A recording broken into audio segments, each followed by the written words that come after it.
Hello there, and welcome to another episode of Remnant Stew. I'm your host, Leah. And I'm Steve. Whether impersonating someone else or trying to come across as someone you're not, today's episode is all about those sneaky and clever people we call imposters. Oh, that's going to be a good one. If you have an appetite for the strange and bizarre, then pull up a chair and grab a spoon for another intriguing serving of Remnant Stew. Remnant Stew is gluten-free, organic, made from all natural, free-range ingredients, and guaranteed to provide the recommended daily serving of curiosity.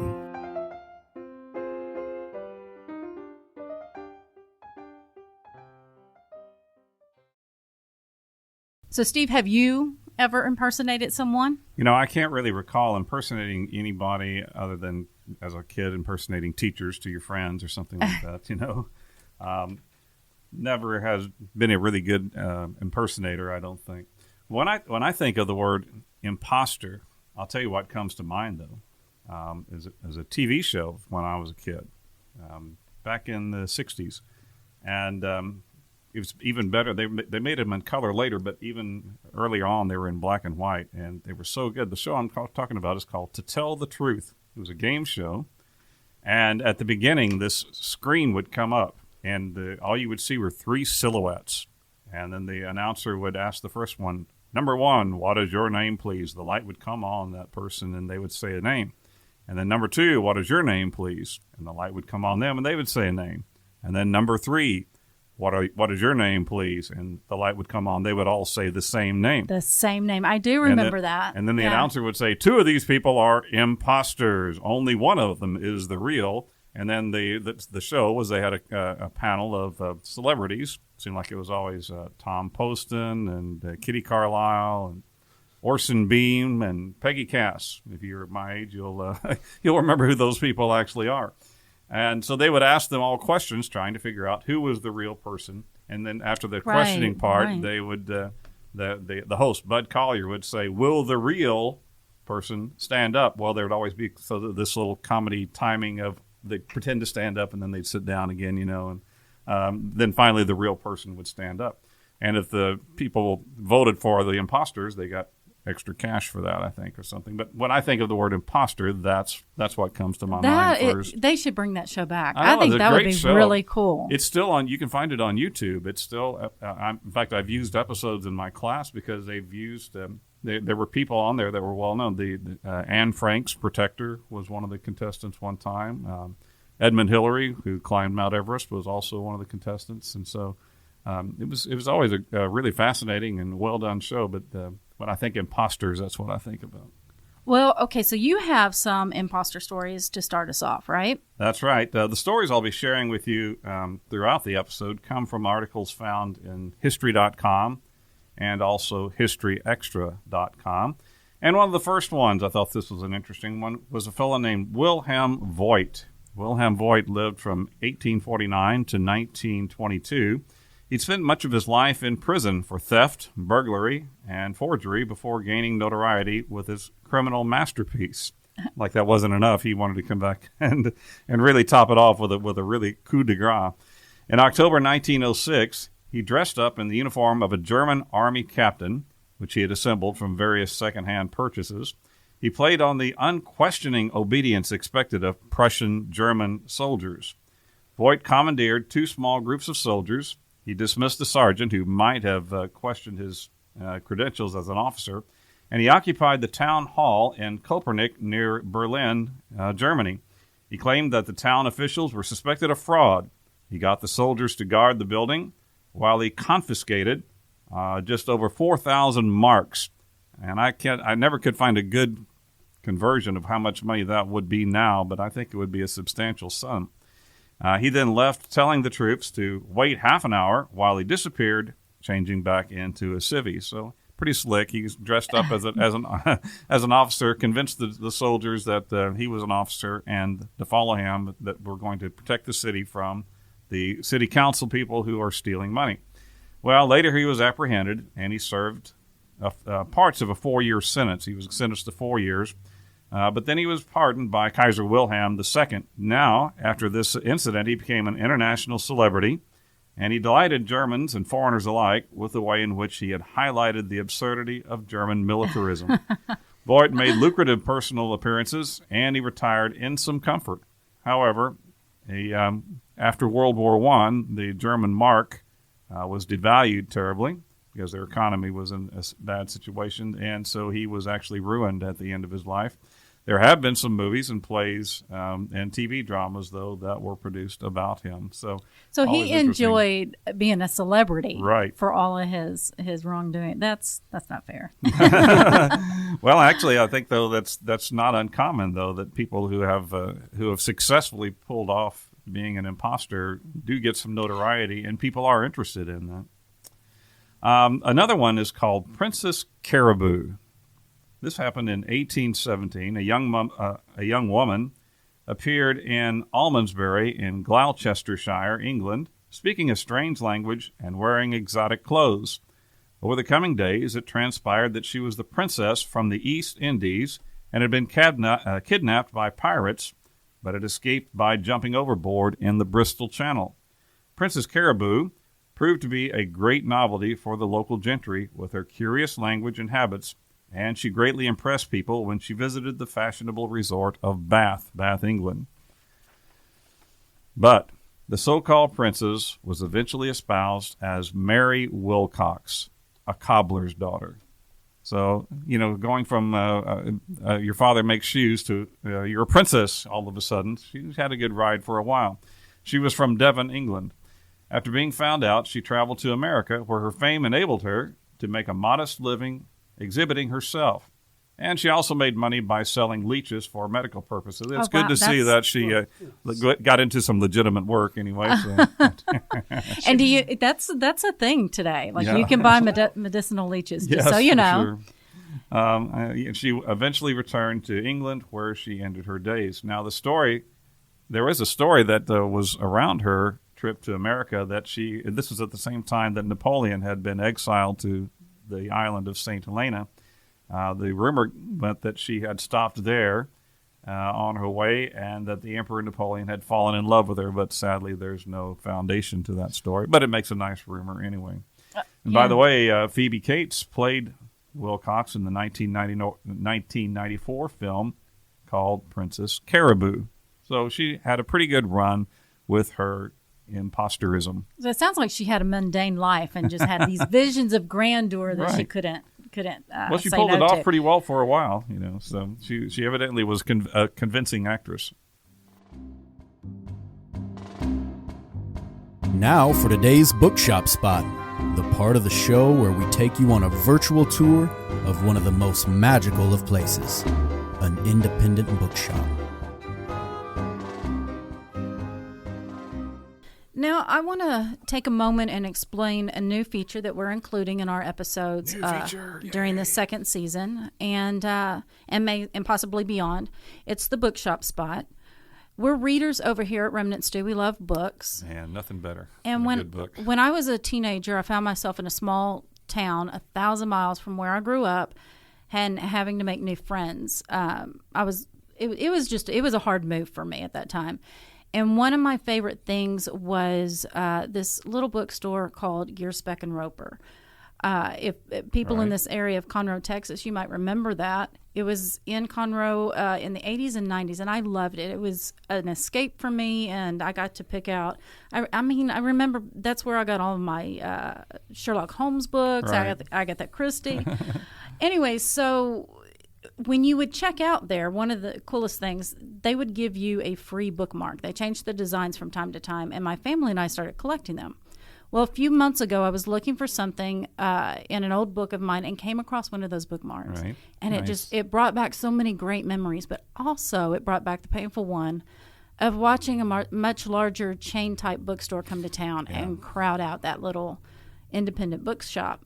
And that's when I got the idea of using Remnant Stew to highlight independent bookstores across the country that have struggled to make it through the tough times of having online bookstores be so convenient for everyone, and also through the recent COVID quarantine. It's so much fun to walk into a bookstore and just the smell and the helpful people who know what they're doing and can help guide you into something. And each one seems to have a unique personality. Right. And they've had to really persevere and be creative with the things that they offer. So some of them offer events, readings, sometimes live music. Right.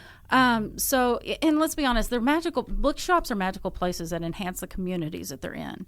So if you're near any of these bookshops that we feature, please stop in and say hi, and you'll get a Remnant Stew Books bookmark for your trouble, free of charge. But also remember that they have websites. Yes. So the next time that you need to buy a book, please consider ordering from a small indie bookshop rather than a large box store or online store. Sure. So our first bookshop spot feature is on Jan's Paperbacks. Jan's Paperbacks. Jan's opened in March of 1981, so they've been around for quite a time. Yeah, nearly 40 years now. They opened on the west side of Portland, Oregon, and in 2018 moved to their current location at 12320 Southwest 1st Street in Beaverton, Oregon. Beaverton, right. And we'll have all of this on our website, a link to their address and a link to their website and everything. But when they opened the store, it featured handmade bookshelves made by Jan's husband. Nice. And, Good job, Jan's index husband. cards to keep track of the customers. Okay. The store flourished through the 80s and 90s. Then in 2000, it changed hands. Jan wanted a break and sold the store to longtime employee Debbie. Right. And Debbie brought the shop into the electronic age by adding a computer system. And then in 2018, Debbie sold the store to current owner and longtime customer Lori, who moved the store to its current location. It is, so its current location, again, is on Southwest 1st Street. It's in a quaint bricked building with arched windows and a sign out front featuring a dragon sitting on a stack of books. How cool is that? Do we have a picture? Yeah, possibly. Outstanding. We'll get one. Yeah. Yes. And so to quote their website, Jan prides itself on supporting the local community and authors. That's one of the things that they do. Right. We love our authors, supporting them by holding events, allowing readers and authors to meet up and mingle. The store is animal friendly and has had goats, guinea pigs, rabbits, cats, and dogs browse their books. That sounds like so much fun. No bears? Oh, that was another feature we did. Not yet. But if you have a pet bear, maybe, Right, maybe go to Jan's. So remember to stop by their store if you're in the area. But remember that you can also visit them at their website, janspaperbooks.com, or find them on Facebook, Instagram, and Twitter, and we will have all of those links for you on our website. Great. Well, this story is one that I've held on to for a while. I love this story. This comes from an August 14th article in the Washington Post by Monica Hess, and I'm going to read it verbatim because it's just really well written, and she interviewed the guys involved in this. So the headline is Their Goal: Meet the Beatles on Tour in 1966. Their solution: impersonate the opening act. So in August of 1966, as the Beatles made their way to Washington during what would ultimately be their last tour, a group of 6 scheming 15-year-olds. All right. That just blows my mind. Says kids can't do it. Yeah. 15-year-olds from Washington, D.C.'s Chevy Chase neighborhood developed a plan. 1, see the concert. 2, for free. Yeah. 3, by sneaking into what was then called D.C. Stadium. 4, disguised as the Beatles' opening act, a band called The Circle. Incorporated into this plan were makeshift costumes, a rented limo, decoy groupies, and an unwitting participation I love the decoy groupies. Well, listen, they went so far as to get the unwilling participation of the D.C. police, who provided the fake band with a motorcade escort. Nice. Yes. Aside from a paragraph-long mention in the Washington Star in which the kids refused to provide their names, smart kids, the plot went uncatalogued in the public record. Now, on the concert's 50th anniversary, members of the fake Circle Band provide an oral history of how they pulled off one of the greatest pranks in Washington folklore. So the pranksters, okay, this is the lineup here. Right. John Kohler, fake lead singer. Bob Booth, Timothy Harr, Tim Hinton. Those were all fake band members because it was a 4-member band, kind of like the Beatles. Right. Ed Merrigan was the fake manager, and Mark Welsh, the fake assistant manager. So John Kohler says, we were all from the same neighborhood. Half of us were away at school during the year, but we'd been hanging out since we were 6 or 7. I think the germ of the prank's idea belonged to Eddie Merrigan or Mark Welsh. And Mark says, I think Bob Booth came up with the idea. Never lay your finger on it. And Bob says the germ of the idea might have been Tom Hinton's. So Tom says, my sister Margie was the one who told me, Tommy, the Beatles are coming to town. She went and got us tickets to go to the concert, but my friend Eddie Merrigan and I were always brainstorming. Finally, one of us, Eddie or I, said, no, we should meet the Beatles. There you go. So I had a cousin who worked in the sales department of the Shoreham Hotel. Yeah. He said, guess what? The Beatles are going to be staying at my hotel. So I told Eddie, okay, we ought to try to meet them there at the Shoreham. But Eddie had a great imagination. He said, no, that's where everyone will go. We should try to get into the stadium and meet them at the stadium. Right. He was just one of those people that took the prank to the next level. So Eddie said, well, here's the idea. Why don't we impersonate the group, The Circle? They were traveling with the Beatles and also managed by the Beatles manager, Brian Epstein. My reaction was neat, but we need more people. So that's how Bob and Timmy and John and Mark got involved. 4 band members, a manager, and assistant manager. Okay. The Circle Band was a 4-member group, or a 4-man group of recent college graduates, riding on the success of their kind of a one-hit wonder. I remember that song, Red Rubber Ball. That was kind of their song, which Paul Simon had co-written for them. So Bob Booth says, well, there was all this publicity leading up to the concert about the tremendous security that was going to be provided. In part, it was because some comments that Lennon made about the band being bigger than Jesus had recently been publicized. I remember that. It was a big brouhaha. The KKK were going to picket or something like that, and all the headlines were saying tightest security ever. I think we wondered, well, how tight is it really? Let's find out. So 15 years old, remember that. Right. John Kohler says, personally, I was more of a Stones fan, but back then it was like if you were going to get a girlfriend, you either had to be an athlete or a lifeguard or be in a band. Right. And so when we were thinking of what to do for the summer, this seemed like the coolest idea. Yes. So we decided we needed to arrive at the stadium with some credibility right off the bat so that the stadium security would buy our ruse so that they would open the door and let us drive right in. So Bob Booth speaks of it, says, so the first thing we did was get a limousine. For 3 hours, it cost $25.50. That's not too bad. I still remember that. We each chipped in $5, then ended up having to pay extra for the driver to keep his mouth shut. So they had to pay for the limo and for the bribe. Yeah, hush money. John Kohler, we'd seen the cover of the Circles album. They wore turtlenecks and blazers, so we got those too. Mm-hmm. So Tom Hinton says, I think I was wearing a cape or something. I think I started talking in a British accent. And this is where we have to note that the Circles members were not British. Uh-huh. They came from Pennsylvania. So Timothy Haar said, I made us officially start a little group called The Circles, spelled the right way, because the Circle Band spelled their name with a Y, C-Y-R-K-L-E, and so a Y and a K. And so they started a group called The Circle, unofficially, right? And spelled it that way so that if anyone would ask, they weren't lying. It was technically correct to say that they were The Circle. This is such young boy logic. John Kohler, we didn't look anything like them. But then again, who knew what they looked like? Right. All you knew is that you'd hear them on the radio. There was no YouTube, no VH1, no color TV. So Timothy Haar said, unless you had the album cover, you had no idea what they looked like. That's Maybe true. If you were a teenager. But if you were a limo driver or security or manager of a hotel, you had no idea. You would know. Or a police officer, you would have. And that was the key to the whole thing. Right. So Bob Booth says, eventually we decided that the one best way to be fairly certain that we would be believed when we got to the stadium, we would be escorted there by police. This just keeps getting bigger and bigger. Right. Let's get the police to escort us. He said Eddie made the phone call. He was 16, not 15. Oh, well, he was the older, more mature member of the group. Yes, he was the older, and his voice had already changed. Oh, that helps. He says, I think he was even shaving by that time. Timothy says, Eddie's father was a famous lawyer, and Eddie had a certain kind of showbiz swagger for a 15-year-old. And just a note here that Ed Merrigan had died before this interview happened. He died in 1990.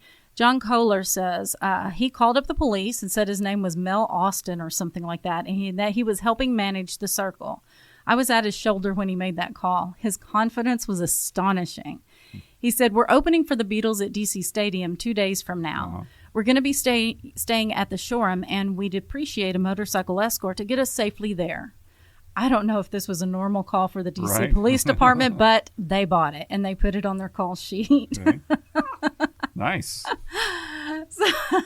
So Bob says that was the crucial piece. We decided if that hadn't worked, we would have scratched the whole thing. I'm glad they weren't trying to assassinate the president or something. Yeah, that's right. I mean, because I think they could have actually done it. Yeah. These guys. So on the day of the concert, August 15th, the 6 boys, none of whom had a driver's license, took the bus down Connecticut Avenue to Shoreham, where a crowd had gathered hoping to catch a glimpse of the Beatles. The boys had arranged for the Remnant limo and police escort to pick them up at 4 p.m. The concert didn't start until 8 p.m., and they wanted to make sure they got to the stadium before the real Circle Band arrived for their sound check. Tom Hinton had let his younger sister in on the plan, and her job was to start screaming with a friend at the appointed time, "It's the Circle, it's the Circle," while the boys dashed for the limo. I love this story. So Timothy Har says, I think we all were clumped in a back hall. It was a long lobby. On signal, we all started running. We were leaping over furniture. Bob Booth says it was the dynamic where once there were 2 screaming girls, all the other girls in the lobby went, oh, we'll scream too. Right, exactly. So Timothy says outside, there were 4 motorcycle cops waiting with our limo. The cops started their motorcycles. The door closed behind us in the limousine, and there were all these girls pressing on the window. One of the windows got open, and 2 girls made their way in. We had to stop at the corner and make them get out. The driver said, you should have kept them. So Tom Hinton says, I think one of them was Margie. She hugged me and whispered, good luck, Tommy. I hope it works. Timothy Har says, and then the die is really cast. Mm-hmm. So John says, crap. Yeah. Here we go. This is the point of no return. So Tom Hinton says, one of the guys had some signs made for the dashboard of the limo. It said Beatles Tour LTD or something like that. Right. We got in the limo, and the route we drove took us past the White House. And a bunch of tourists looked up and said, is that Johnson? So we're roaring down the access road toward the stadium, Timothy Har says. We come around the corner, and there was this long bank, and over the top of the hill, just like a John Wayne Western, came about 1,000 screaming girls. They'd seen a black limo and were sure it was the Beatles, which caused some panic from the driver. He said, we need to get in there or we're going to be mauled. John Kohler says in front of us, there was this very large truck entrance with a door that rolled up as we approached it. The police led us the whole way right in. Right.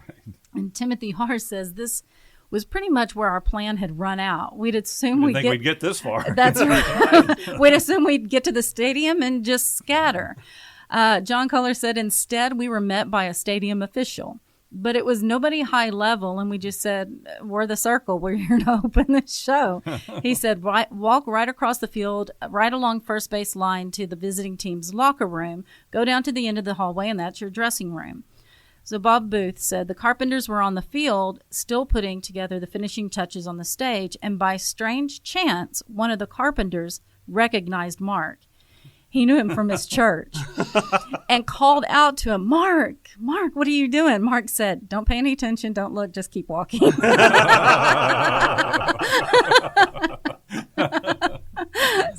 At least there was no cell phones. Hey, right. Yeah. Hey, Dad, do you know where your son is? That's right.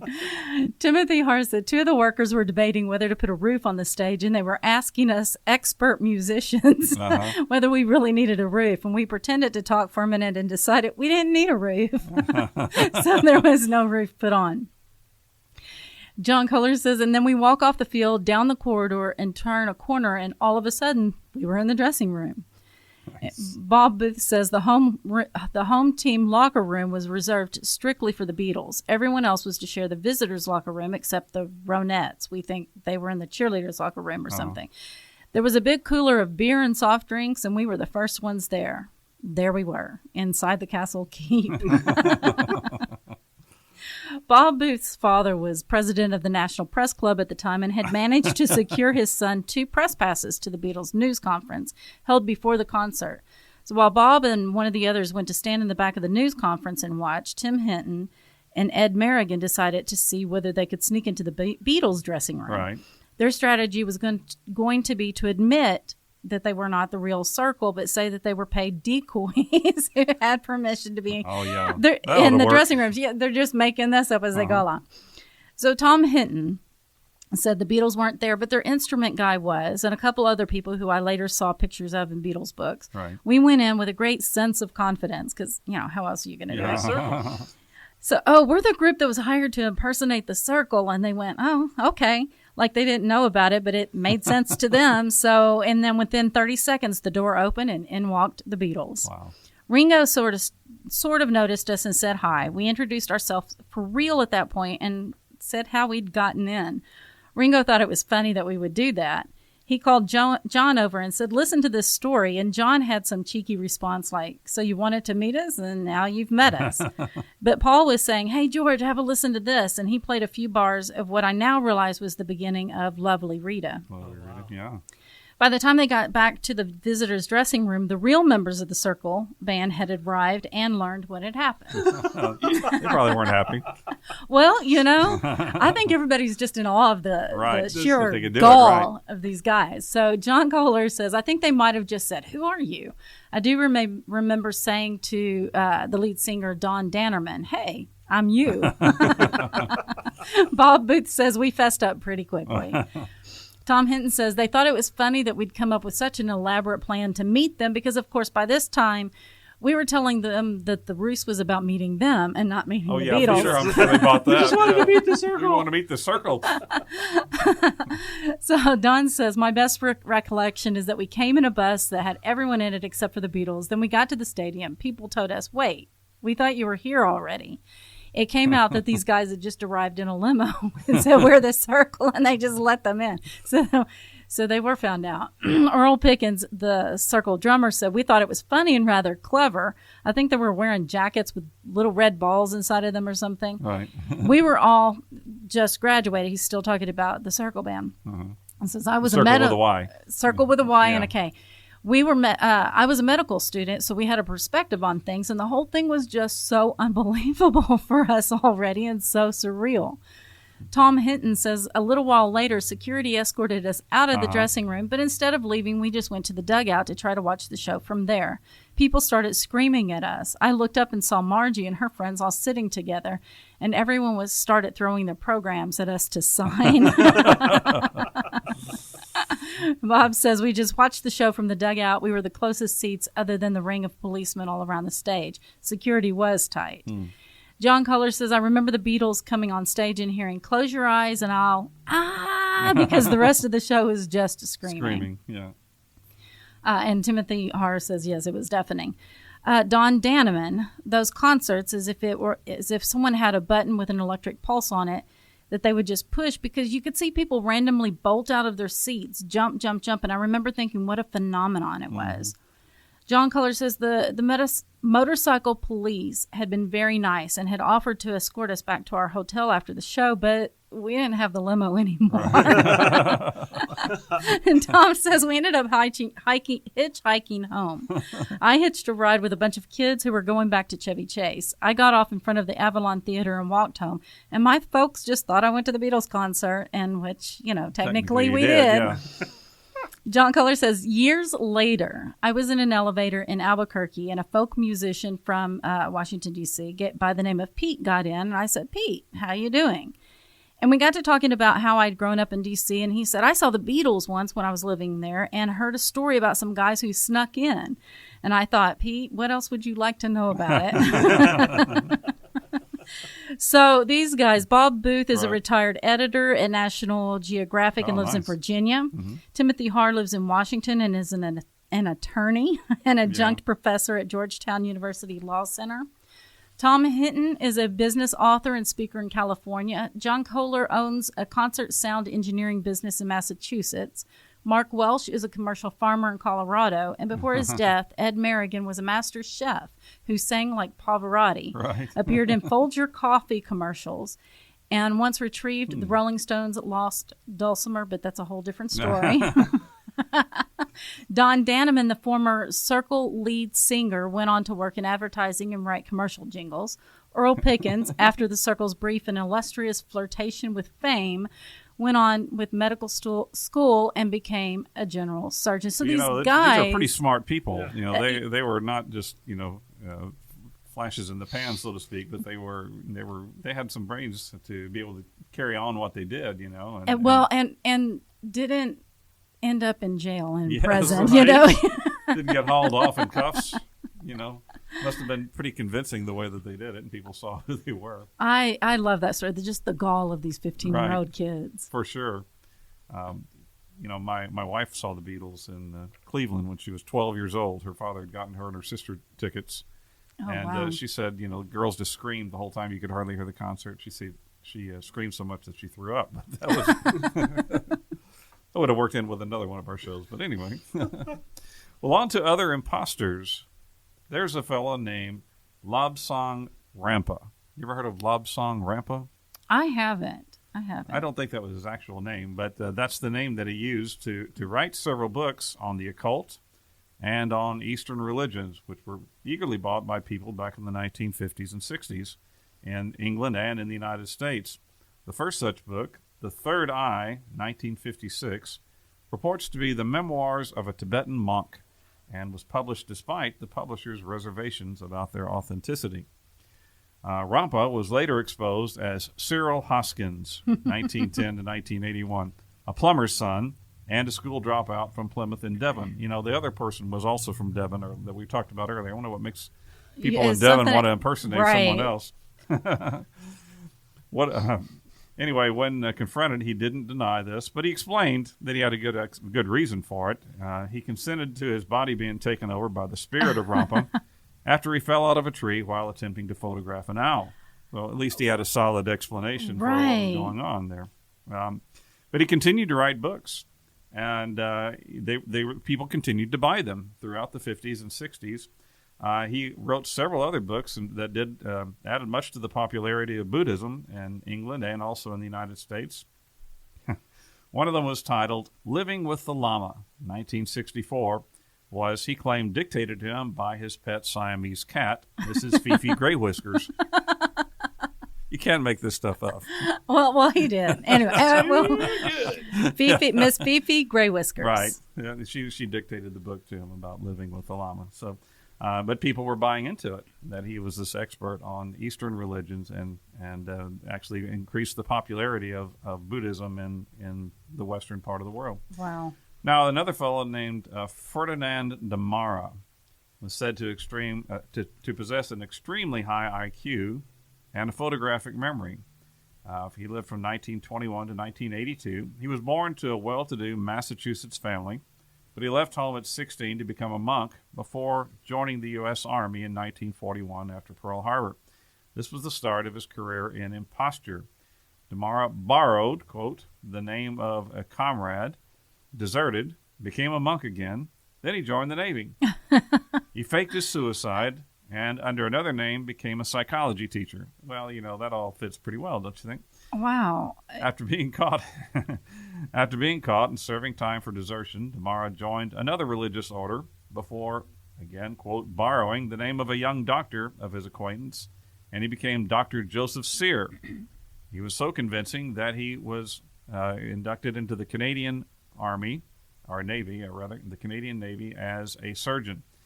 And he was a surgeon on a Canadian destroyer during the Korean War. At one point, 16 combat casualties were brought to the ship that he was stationed on. He did some quick speed reading of some medical textbooks, and he operated successfully on all 16 of them. Oh, my goodness. Wow. The mother of the real Dr. Sear read about the operation in a newspaper and complained, but the Royal Canadian Navy opted not to press charges against DeMara, and he returned to the United States, where he worked in various jobs under various aliases. This included working as a hospital chaplain in California. He was also found out there, too, But he was so popular with the patients that they allowed him to stay. It turns out that he actually administered the last rites to actor Steve McQueen when he died in 1980. There was a movie called The Great Imposter that was based on his life, starring Tony Curtis. So again, My goodness. We have, if you're a really convincing imposter, famous people will play you in movies.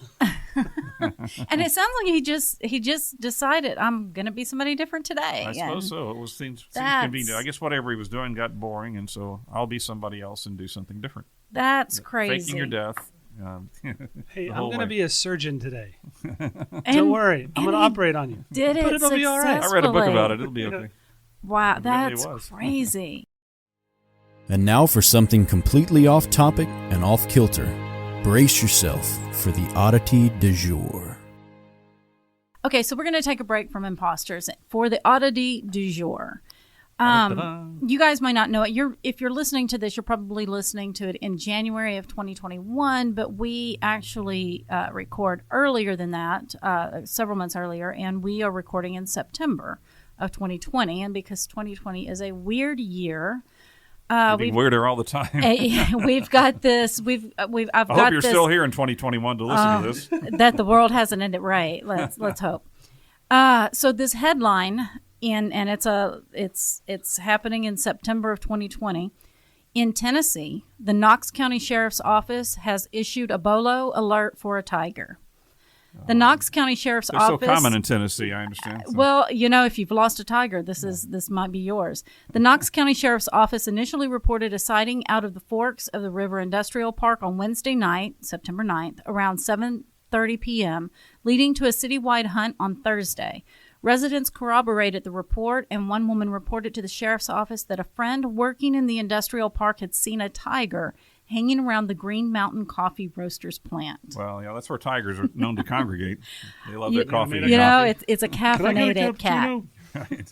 So a second sighting later placed the tiger near Thorn Grove Pike, according to WBIR News. The woman who reported the sighting claimed to have seen the tiger in her backyard. Can you imagine just opening your door and there's a tiger? KCSO immediately issued a be on the lookout or BOLO notice after the first sighting. That's the sheriff's office that issued it. According to the transcript of the initial call, the deputy who spotted the tiger reported that it might be a cub. You heard right, he says. It's a tiger cub. It might be a TWRA, which is the Tennessee Wildlife Resources Agency call, the deputy said. I don't know how to judge the age of a tiger cub, but it's probably around the 4 to 6 month range. So that's a baby tiger. A teenager tiger, perhaps, yeah. Oh, no, wait. 4 to 6 months. It's still a baby. Maybe so. It's still a baby. So Tiger Haven, it's a big cat sanctuary in Kingston, Tennessee, was involved in the search for the missing big cat. But it remained unclear whether or not the tiger initially escaped from there.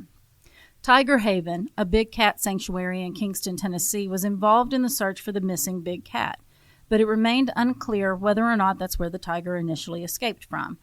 And the TWRA is leading the search effort alongside Knox County Sheriff Patrol Units, Animal Control, Air Watch, as well as the Knoxville Police Department's Animal Control Unit. And if found, the big cat will be taken in by Tiger Haven. All the tigers at Zoo Knoxville are accounted for, Zoo spokeswoman Tina Rowland confirmed Thursday, so the zoo is not involved in the search. We want to assure everyone that our Zoo Knoxville Malayan tigers, and she names them Arya, Bashir, and Tanver, are all safely accounted for. We got all our tigers. I don't know about you people. Our team is standing by to assist if needed. And if you have information, please contact the Knox County Sheriff's Office. So if you are around Knox County, Tennessee, be on the lookout for a tiger. And if you've lost a tiger, maybe contact them. It could be yours. Okay.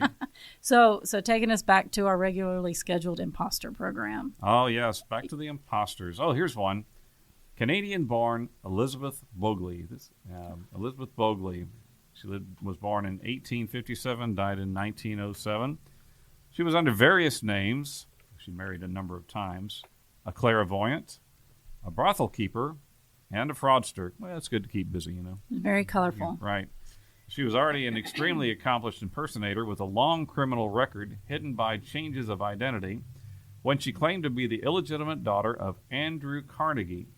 The fabulously wealthy steel magnate, she claimed, had given her a number of promissory notes worth millions of dollars, and she was to receive a fabulous sum upon his death. This meant that banks were willing to loan her very large sums. She calculated correctly that none would embarrass Mr. Carnegie by asking him about her. Furthermore, all the loans were extended at absurdly high rates of interest, a fact the banks would not wish to be publicized. Oh, So she was really playing worked both it. ends. Yeah, she was worked playing it. Absolutely. Over 8 years, Bogley borrowed between $10 and $20 million. And we're talking about in the late 1800s, early 1900s. That's a lot of money for sure. We'd be up into the billions in today's money, I would think, with inflation. And she lived a great luxurious life, buying herself several diamond necklaces and living in a home graced with 30 wardrobes worth of clothes and a golden organ. When Bogley was finally brought to book, Andrew Carnegie even attended her trial himself. Such was the sensation of the case that she was permitted to take many luxuries to her jail cell, where she died on her 50th birthday. So she burned her candle at both ends and went out in quite a flame. Wow. But she But evidently was quite convincing to people that she was who she was. And, could we... what kind of luxuries did she take? Did she take those diamond necklaces? I think she took her diamond wear necklace, them, probably a mink stole that would have been popular back in the day. And wear it down to the cafeteria? Yeah, for sure. Right. Well, probably had people coming to herself. Right. And she was surrounded herself, even her cell, with luxury. All right, here's another one. His name is Archibald Bellany. I love that name. I love the name Archibald, don't you? 1888 to 1938. Archibald was abandoned by both of his parents. First, that's terrible. They give you a kid named Archibald, and then they run off and leave you. As a child, and brought up in Hastings, which is a different part of England, not near Devon. Oh, there you go. Yeah, so at least it's spread out a little bit. By a domineering and snobbish aunt who he grew to detest. It may be that this unhappy home life led him to live a fantasy world in which he became obsessed with Native Americans and would spend many hours practicing his skills at knife throwing and marksmanship, probably hatchet throwing too. After being fired from his job at a local timber company, where he almost destroyed the whole premises, he liked to play practical jokes with homemade explosive, but a little habit just got away. He immigrated to Canada, where he worked as a guide and a fur trapper in northern Ontario. During this time, he took on the identity of Grey Owl, and he began claiming that he was the child of a Scottish father and an Apache mother. Serving with the Canadian Army in the First World War, Grey Owl's identity was readily accepted by his comrades, who noted his skill as a sniper and knife thrower, and his ability to remain motionless in no man's land, as though stalking prey for very long periods of time. Under the influence of a Mohawk woman named Gertrude Bernard, one of several wives, or at least common law wives that he had, Grey Owl gave up fur trapping, and he became a conservationist instead, and between the wars published several books and articles which made him famous. More than 250,000 people heard him speak when he made a lecture tour of Britain in the 1930s. Across the English-speaking world, Grey Owl was a pioneer of the modern-day conservation movement. He was not exposed until after his death in 1938. Oh, goodness. So he got to live it out. Yes. His exploits were featured in the 1999 biopic Grey Owl, directed by Richard Attenborough and starring none other than Pierce Brosnan. Again, it occurs to me that if you're really good at impersonating, at being an imposter, somebody will play you in a movie, somebody well known. Goodness. So who's going to play you, Steve? I don't know. I've got several people in mind who could play me. Okay, so I have a story here. The many athletes have songs that have played as they enter their various sporting arenas. It becomes their signature song and acts as a way of setting the tone for the competition. Mike Tyson used Road to Glory. Right. Muhammad Ali used the Star Wars theme. Uh-huh. And many, many people have used Rocky's. Rocky's, right. Yeah, Eye of the Tiger, right? Uh-huh. But for MMA fighter Rory McDonald, his theme music varied widely. McDonald started his career as a professional MMA fighter, which is mixed martial arts, in 2005. And in 2010, he was signed to the Ultimate Fighting Championship League, or the UFC. Right. MacDonald did really well and was regularly a top contender, so it would make sense that he would pick put some thought into making a big entrance. Right. But for his first few UFC fights, there was a wide variety of walkout songs, including MC Hammer's You Can't Touch This and 300 Violin Orchestra by Jorge Quintero. If his music selection seemed random to fans, well, it seemed random to him as well. He was choosing his music, but they weren't playing it. Instead, some other song would be played. And to quote him, he said, "Not that I really cared. It's not the biggest deal for me. It's just music, whatever. I was kind of frustrated. It was weird." But in April of 2012, MacDonald was approached by a UFC producer saying that they had a problem playing the song he had picked out and asked if there was another song he'd agreed to use for his entrance. MacDonald stated that he had not chosen the song at all, which he vaguely remembers as a Nickelback song. Right. Everybody kind of hates on Nickelback.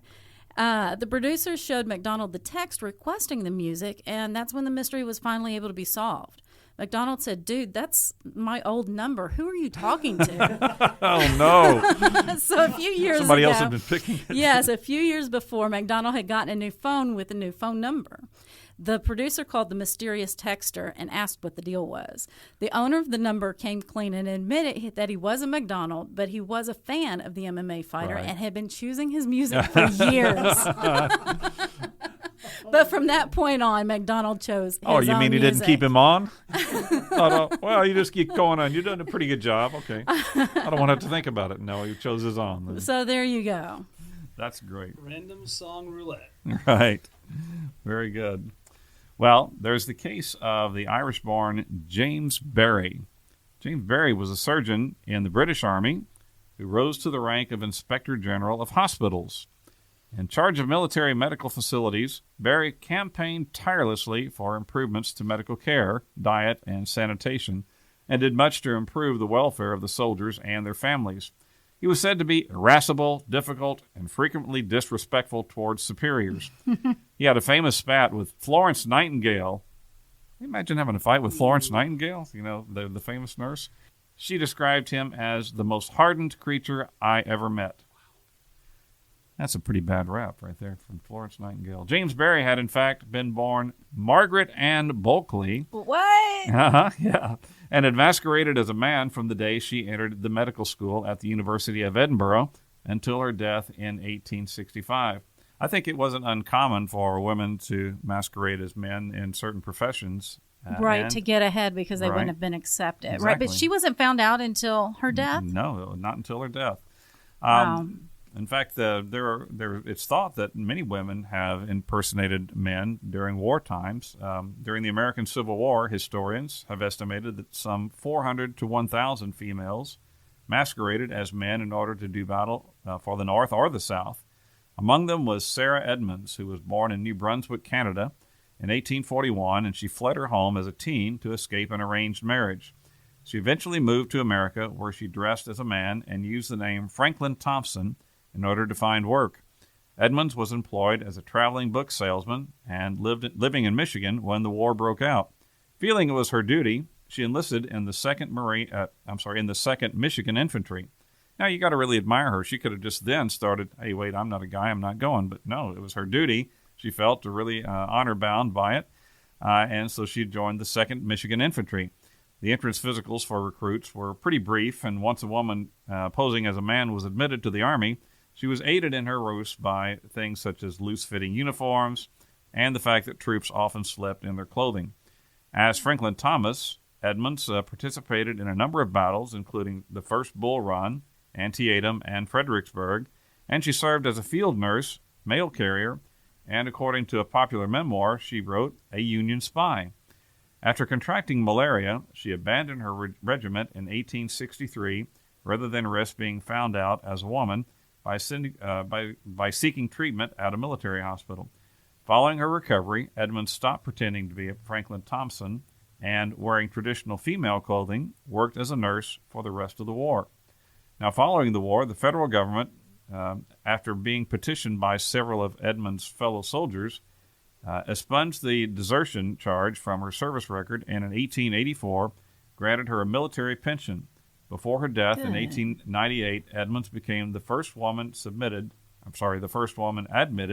to the Grand Army of the Republic, a Civil War veterans group. Pretty Well, amazing, right? Yes, she really could have. That could have gone a different way. Absolutely. That really could have gone a different way. I'm glad Absolutely. that they accepted her. And all of that reminds me of Petty Jean. I recently took a family vacation to Petty Jean State Park in Arkansas. Right. The legend of Petty Jean and how the mountain received its name begins in the 1700s with the story of a young nobleman, Chauvet, who lived during the period of the French exploration of the New World. He requested permission to explore a part of the Louisiana Territory and for a grant to claim part of the land, and the king granted his approval. Mm-hmm. So Chauvet was engaged to be married to a beautiful young girl from Paris, Adrienne Dumont. Right. When told of his plans, she asked that they be married right away so she could accompany him. Thinking of the hardship and danger on the journey, Chauvet refused her request. Jerk. Telling her upon his return if the country was good and safe, they would be married and go to the New World. Adrienne refused to accept that answer, however, and disguised herself as a cabin boy and applied to the captain of Chauvet's ship for a position as a cabin boy, calling herself Jean. Or Jean. Okay, Actually, so wait, it's so this Jean. is his fiance, and so he wouldn't take her with him, and so she's like, well, I'm going anyway. So she was a beautiful young girl from Paris, but yet now she's going to disguise herself as a boy. And she must have been good at it because it said that not even Chauvet recognized her. The sailors amazing. called her, and they probably called her Petite Jean. Yeah. Jean. But in Arkansas, it's Petty Jean. Petit Jean. But that's French for Little John. Right.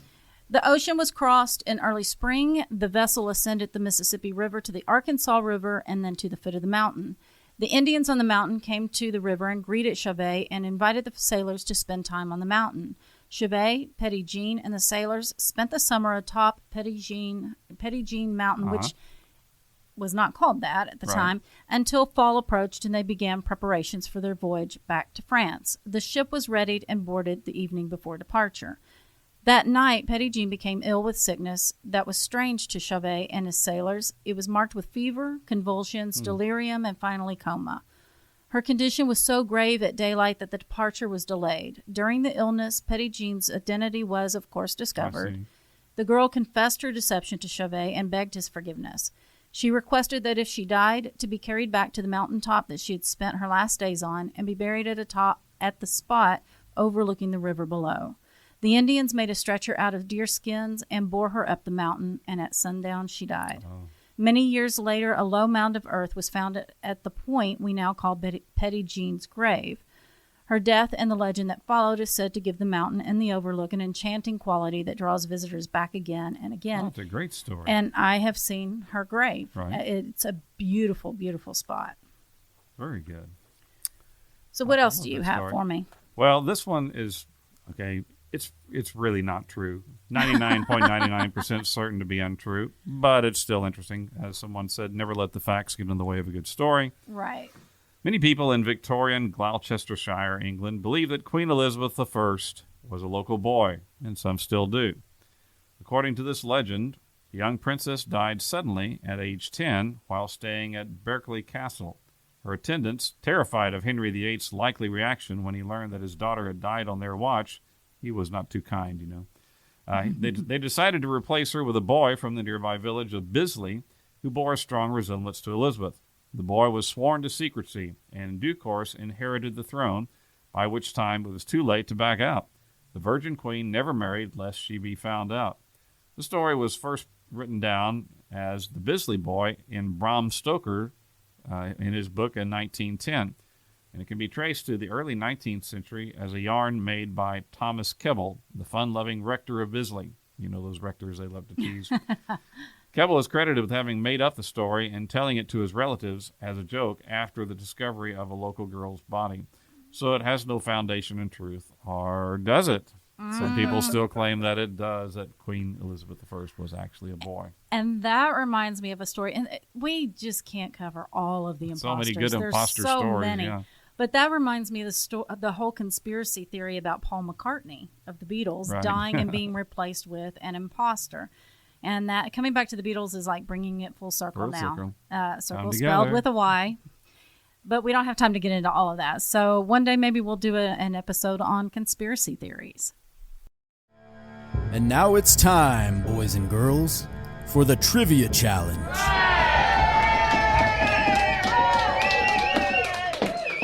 Well, now for today's Trivia Challenge, you know the rules. Like and follow our Facebook page at Remnant Stew Podcast. Like and share this episode post, or use and share it if you like it. Use it and like it. And put your answer to the Trivia Challenge question in the comments of that post. That first person to do all that will be the winner and will be mentioned in the next episode of Remnant Stew. Okay, so here we go. This is about an imposter. A man who was angry with critics that dismissed his wife's art decided to pose as an accomplished modern artist. He took up a paintbrush for the first time in his life and created a very crudely done painting that he named Exaltation, which is also known by a much funnier name because the starfish he was trying to portray ended up looking more like a banana. That began an art movement that ended abruptly as front-page news in the LA Times when the whole thing was found to be a hoax perpetrated to embarrass the art critics. So tell me, what was the man's name and what short-lived art movement did he begin? That's a great question. Extra points if you can tell us what the painting Exaltation's other name was. It's got a nickname, a different name. Great. Remnant Stew is created by me, Leah Lamp. Dr. Judy Meeker and I research, write, and host each episode.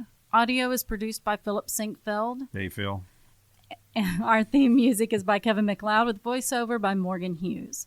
You can connect with us through our Facebook and Instagram. If you have an idea that you'd like to hear us cover in a future episode, please let us know by sending us an email at staycurious@remnantstew.com.